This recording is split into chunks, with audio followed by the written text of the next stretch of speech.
Hello there. I'm so glad you've decided to join us today for our study, which is called Getting Beyond How Are You?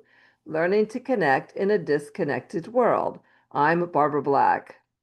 So each of us has come today with certain anticipations or expectations about what we might study together in the next 8 weeks. From the title of this study, if you supposed we will be getting to know each other better through asking questions, you would be correct.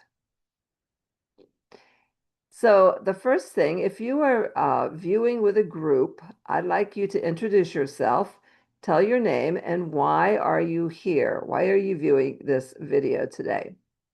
So let me give an example. My name is Barbara Black, and I am here today because the subject of interpersonal communication has been of interest to me since my college days. So now it's your turn. Pause the video and introduce yourselves to each other in your viewing group.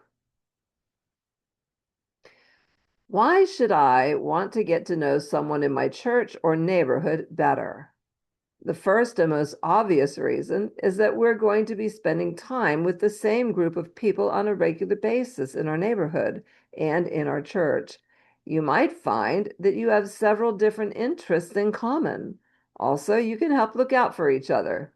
Additionally, in the church setting, we know that Christ, by example, made all people feel welcome and accepted. So, what is the purpose of the church? I submit that there's at least three purposes for the church that stand out in Scripture. The first is the last command of our Lord to his disciples in Matthew 28:19 through 20, the Great Commission.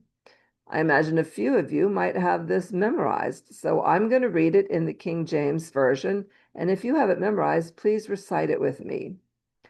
Go ye therefore and teach all nations, baptizing them in the name of the Father, the Son, and the Holy Spirit, and teaching them to obey everything I have commanded you.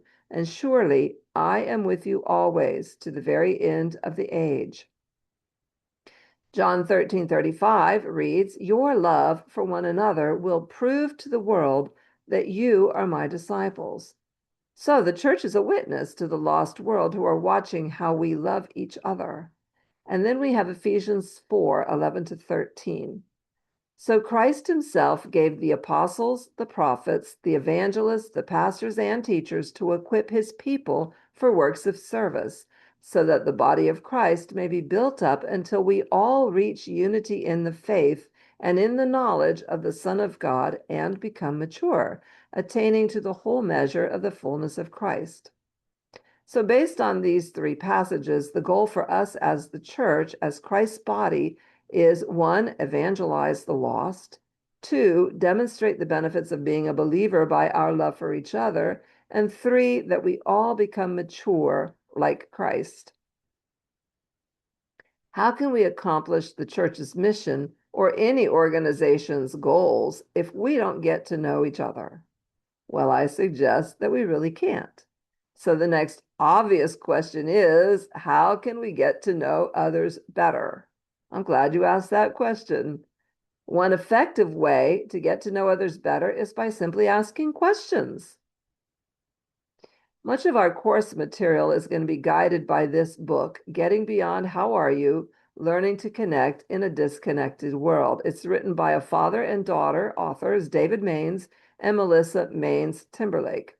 When the book was written, David Mains was a pastor, and his daughter Melissa was a youth pastor's wife, and they wrote from their own experiences learning to connect with individuals and families of all ages and backgrounds by asking questions to get further acquainted.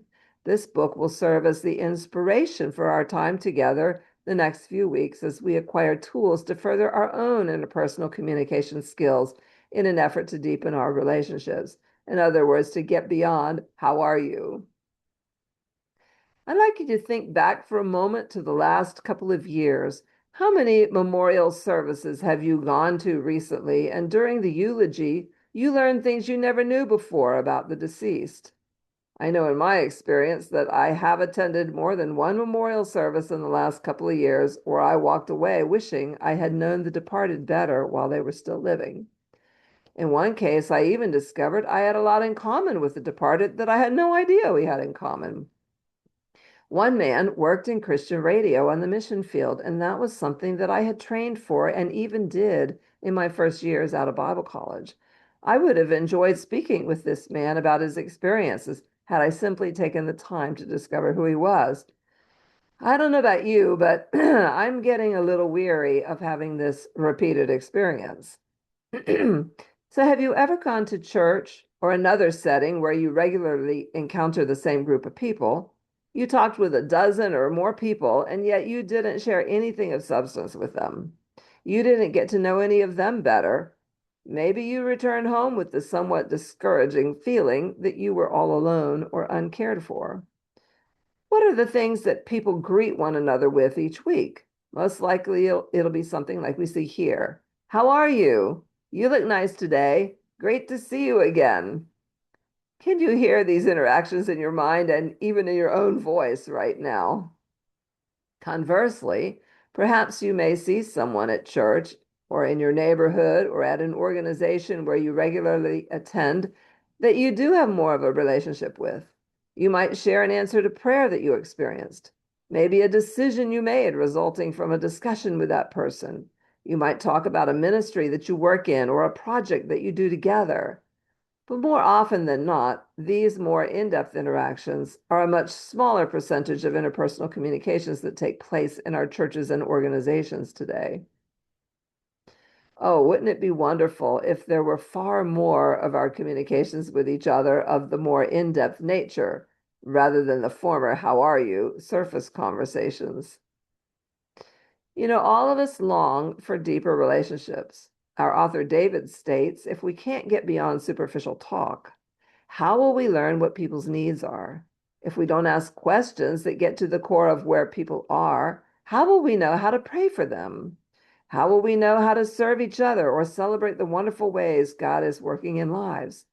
Again, I'm reminded of Ephesians 4:11, building each other up, which is one of the goals for the church.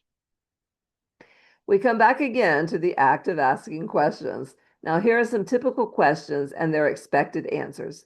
How are you? Fine, thanks. And usually the person's walking past as that exchange takes place. How about this one? Where do you work? I work at, you fill in the blank. So what kind of response do you get to these questions? It's almost always a single word answer. And these two questions, they're typical, but they only lead to single word answers that are difficult to continue a more in-depth back and forth question and answer response. How could you rephrase the question, where do you work, to get more of a response? How about this? Where do you work, and what is something you enjoy about your job? Suddenly, you've added just one simple line, but it opens up a whole avenue of possibilities for further conversation. One response leads to another question and then another response. If someone asked you this question, how long do you think you could go on in conversation? Could you go on for 2 minutes? How about 5 minutes or even longer? When was the last time someone asked you about your work or how you spend or spent, if you're retired, your weekdays? We're going to watch two people now asking questions to try and discover what each other does or did for their work. Aaron Louise, could you share with us what type of work or what you're doing now that you're retired? You know, now that I'm retired, I wonder how I had time to work. That's always a good question. Yeah. I've had to work. I've been working since I was a kid. And so in my early 30s, I had such a desire to go into full-time ministry, but it just wasn't possible. In fact, I didn't even get my degree from a Bible college until, well, I was 60. The day before I turned 60, I had my graduation ceremony. So anyway, shortly after that, my pastor said, you need to get your certified you need to get certified in biblical counseling. I'm like, I'm so burned out with school, not happening. And so we moved about 25 minutes up the road, and my new pastor said, "You ever thought about getting certified in biblical counseling?" And I thought, maybe I need to think about it. Well, this was several years later. And so I started taking the classes and getting prepared for that. And it took longer than I wanted it to because, I lost my mother, lost my husband, moved here, and there was just a lot going on. So I had been wanting to go into full-time ministry forever. But, and especially once I got my degree, I just was so thinking, I'm going to retire early. I'm going to go into full-time ministry. Well, that didn't happen because of my husband's health. And so once I moved here and I finally finished all the requirements to get the certification, I'm now able to do the biblical counseling. And it's nothing like I expected it to be, because the purpose for getting it before was to do it at a counseling center in the church where I lived. But this is more of an individual thing. So it's been just it's been difficult because I've had to go through some things personally for God to prepare me. And it's really difficult entering into the lives of other people, because it's not just an hour with them.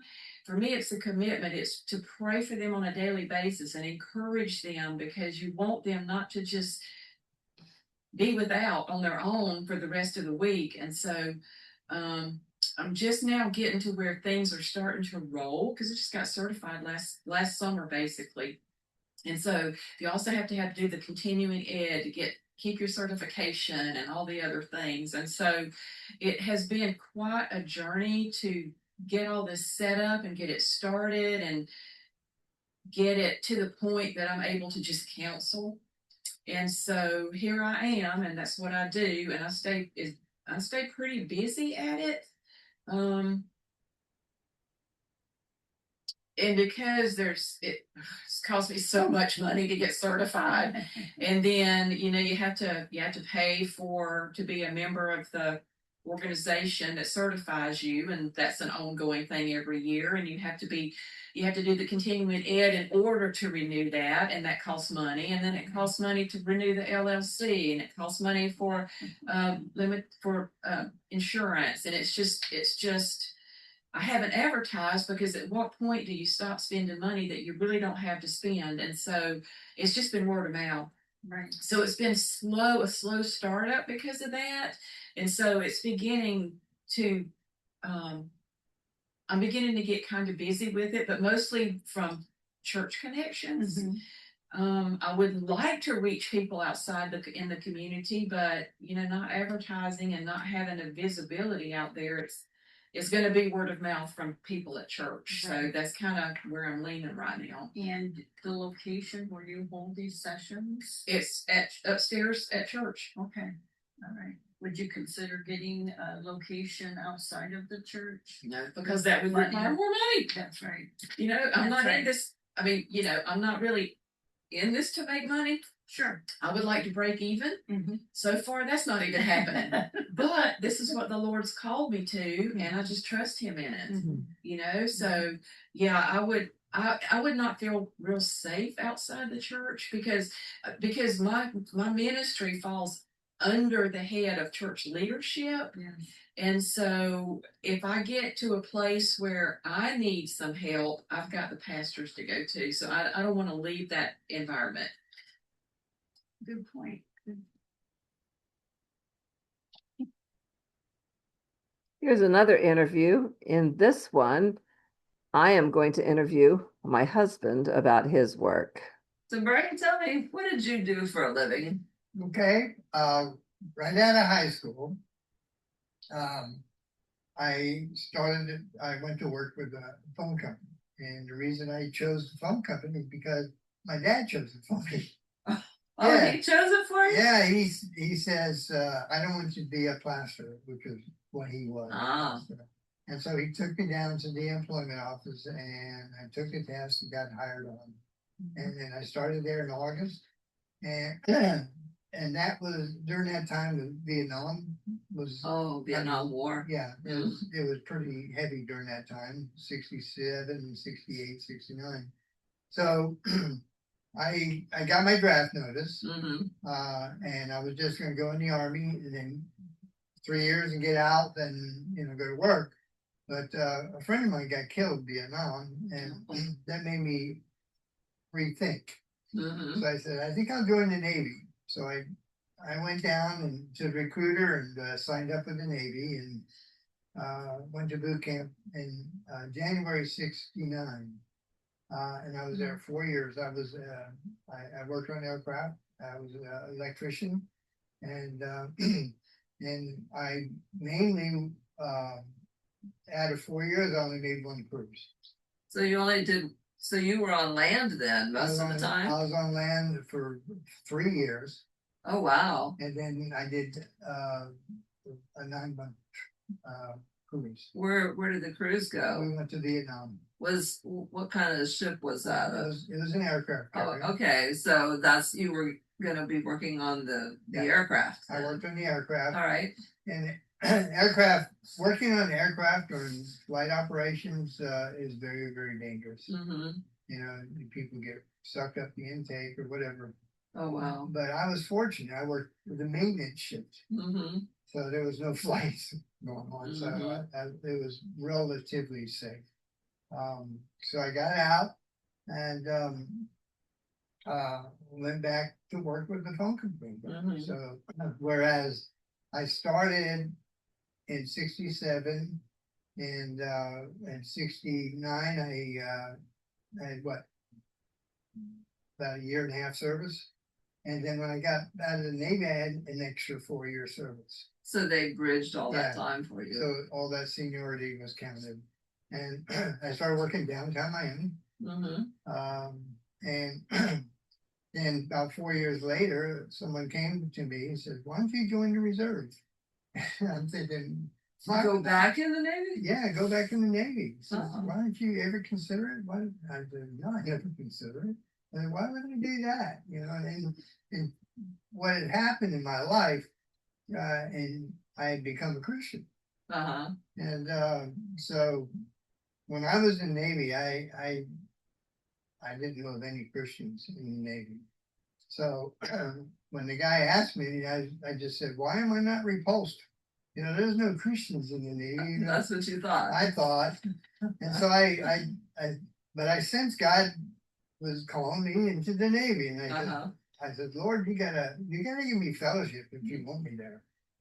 So I thought, he's not going to be able to do that, and so I traveled from Miami to Jacksonville.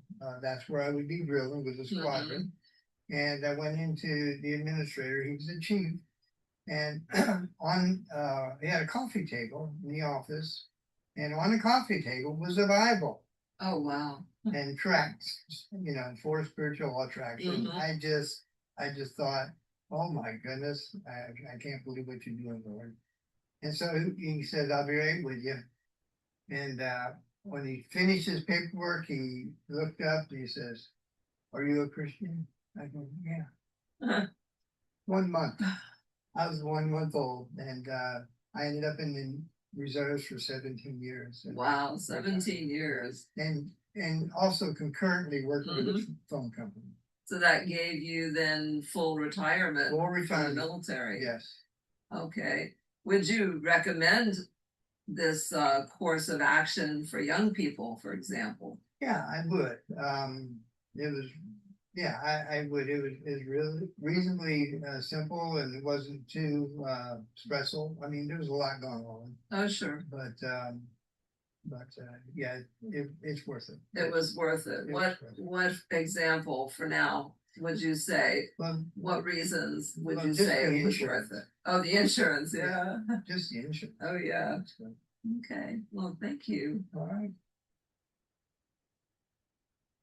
Now, did you notice in those 2 interview examples, Mary Louise and myself both used the WH question words? These are questions formulated with these words: who, what, where, when, why, and how. They often produce more information in response than questions that are formulated with do, does, or did, which usually result in only a yes or no response.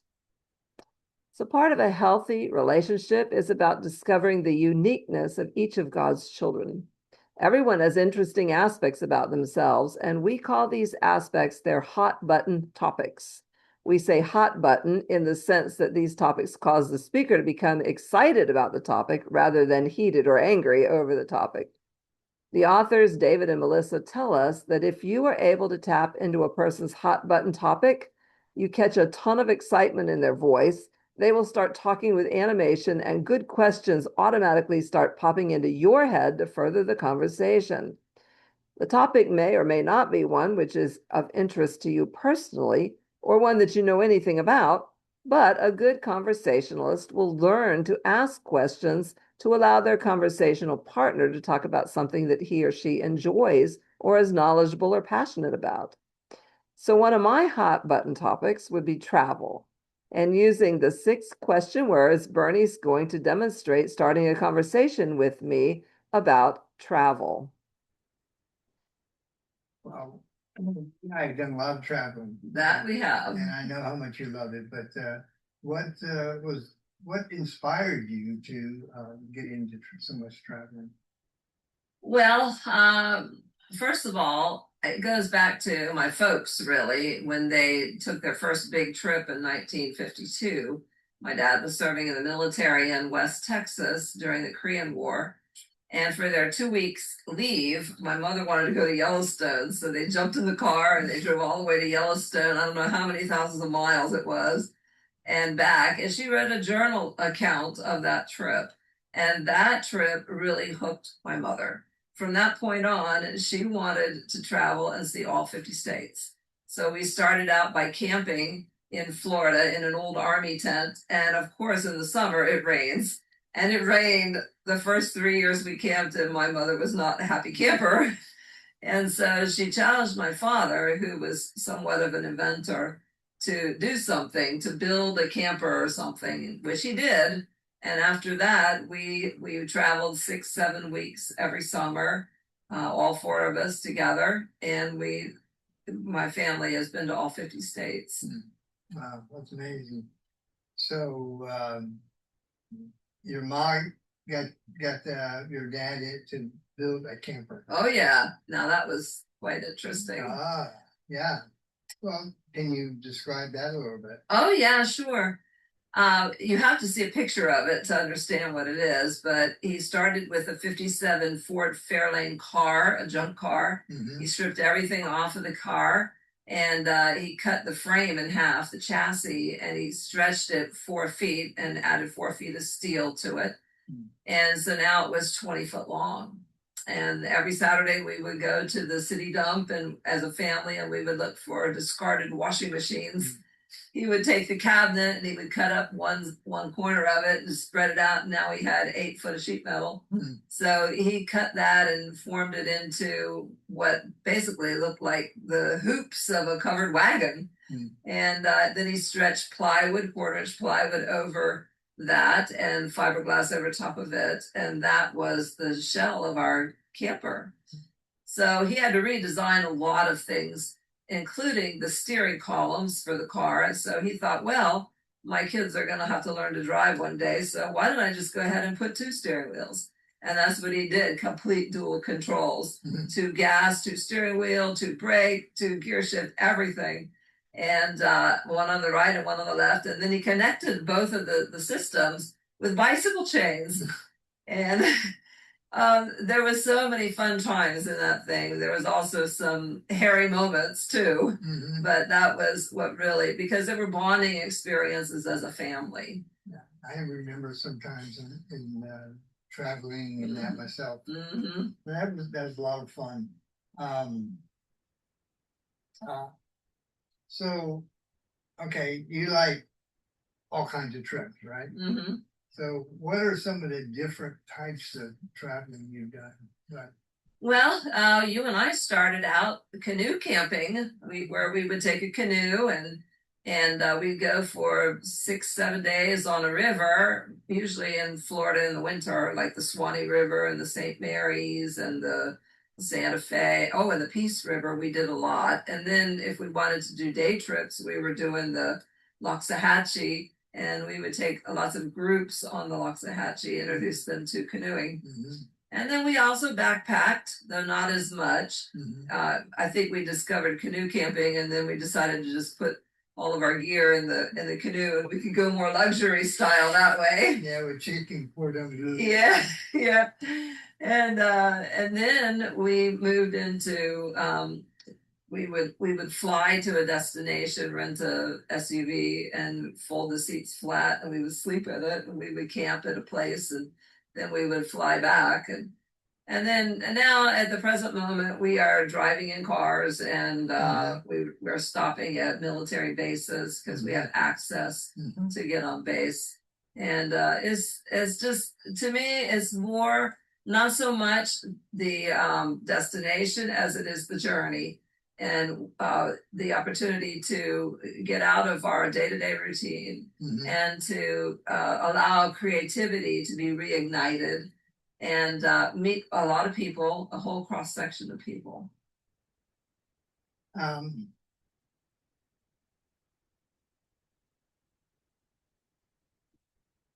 did want to ask you one other thing. What? You said you've been all 50 states. So what was it like in Hawaii? Oh yeah, well, I'll tell you about that. You're not recording, are you? Okay.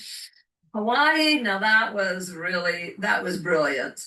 If I may say so, because we saved all of our frequent flyer miles. And once we got to Hawaii, we decided we were going to see 5 islands, and we flew between each one using our frequent flyer miles for all but one flight segment. So we rented SUVs on each island, and the first day that we got onto Hawaii, or not Hawaii, but Oahu, we went into the supermarket thinking we were going to eat picnic the whole time. And it was $2.99 for a can of tuna fish. And that was in 2004, when you were probably paying 49 cents for tuna fish on the mainland. So we realized quickly, no, we're not going to eat from the supermarket.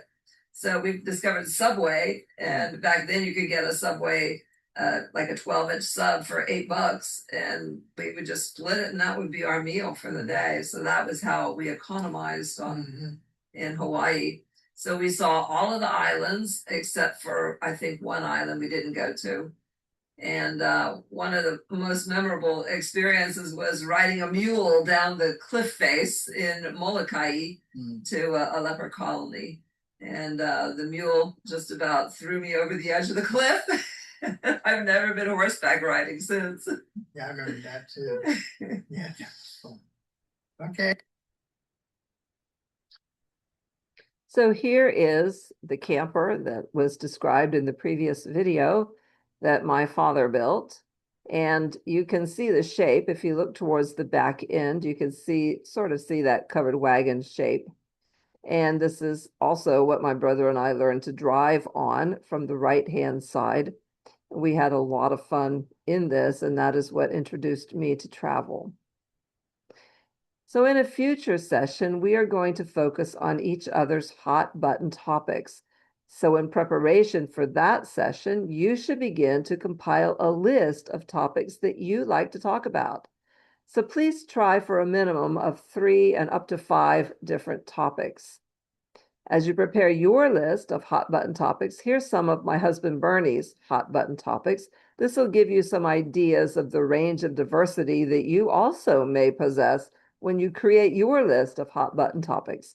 Bernie likes to talk about fishing, travel, his dog Sasha, theology and scripture discoveries that he makes, and his nephew Connor's accomplishments.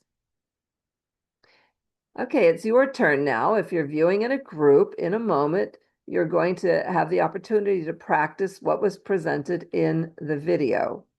So here's the instructions. In a group, each take a partner. Ask a question to discover your partner's work or how they use their time during the week, either in the past, if they're retired, or in the present, if they're still working. Remember to use the question words to extend conversation. Try to sustain conversation for 5 minutes and take notes of what your partner says. After 5 minutes, you're going to switch roles and repeat the activity for another 5 minutes. The second time, then your partner will ask you questions. Afterwards, you will rejoin the larger group. Go ahead and pause the video while you do this activity.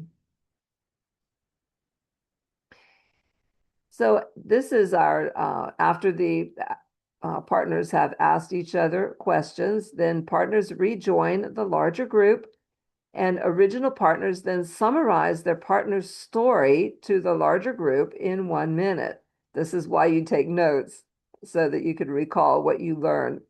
Also, all the listeners now take notes so that they can formulate further questions of anyone whose story interested you. So we're going to go ahead and pause the video while you do this activity. So most of us want to further or deepen our own personal relationships. So here's an assignment for next Sunday at church, or the next time you are with a group in which you regularly gather with the same individuals. So go ahead, take out your phone, make a photograph so you will remember to do your homework. So what I'd like you to do is note next Sunday how many greetings you have with individuals that sound only like, "How are you?" Of course, you can do this in any social setting where you regularly meet the same individuals. And secondly, I'd like you to write 3 questions that you could ask a visitor or someone you don't know well next Sunday to open a conversation. And if you bring those questions with you for the next time you meet together, we can view them when you're viewing the next session. You can share the questions with one another. Thank you for watching our session on the value of asking good questions, and I look forward to seeing you next time. Bye-bye.